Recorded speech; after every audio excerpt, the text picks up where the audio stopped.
নমস্কার, আমি দেবাশিস চৌধুরী কাঞ্চন জুয়েলার্স থেকে। তো যেমনটা আপনারা জানেন, প্রত্যেক বছর আমাদের হালখাতা ধুমধাম করেই হয়। তো এই বছরে আমরা আমাদের হালখাতার ডেটটা একটু পোস্টপোন করেছি, একটু পিছিয়ে দিয়েছি। একটু বলতে অনেকটাই পিছিয়ে গেছে। আমরা পয়লা বৈশাখেও করছি না, অক্ষয় তৃতীয়াতেও করছি না। আমরা কোন ডেটে করছি সেটা আমরা নেক্সট ভিডিওতে জানিয়ে দেবো।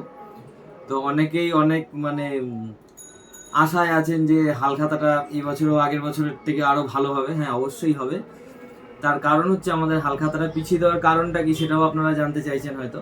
তার কারণটা আপনাদেরকে একটা সুসংবাদ দেওয়ার আছে। আমাদের দোকানটা আপনারা যখনই আসেন তখনই বলেন যে এত ভিড় হয়ে যাচ্ছে, ছোট হয়ে যাচ্ছে, বসার জায়গা নেই, আপনারা বাইরে দাঁড়িয়ে থাকেন। দাঁড়িয়ে থেকে থেকে বিরক্ত হয়ে অনেকে চলেও গেছেন, আবার পরে এসে জিনিস নিয়ে গেছেন। তো এই সব জিনিসগুলো মাথায় রেখে আমরা আপনাদের সুবিধার্থে বা আমার ভবিষ্যতের চিন্তা করে আমরা একটা খুব ভালো উদ্যোগ নিয়েছি। আমরা আমাদের এই দোকানটা আমরা বড় করছি। আমাদের দোকানটা যখন বড় হয়ে পুরো রেডি হয়ে যাবে, আপনারা সবাই জানতে পারবেন, আপডেট দিতে থাকবো। তখন আমরা ওই দোকানে একেবারে পুজো করে হালখাতা অনুষ্ঠান খুব সুন্দর করে ধুমধাম করে করব। আপনাদের সকলকে নিমন্ত্রণ করা হবে, আপনারা সকলেই জানতে পারবেন।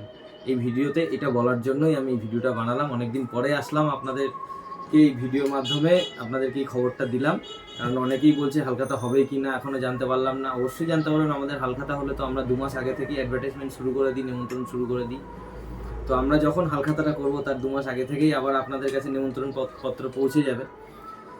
তো আপনাদেরকে এটাই জানানোর ছিল যে আমরা পয়লা বৈশাখে বৈশাখ মাসে আমরা হালখাতাটা করতে পারছি না, আমাদের একটু পোস্টপোন করা হয়েছে। ধন্যবাদ।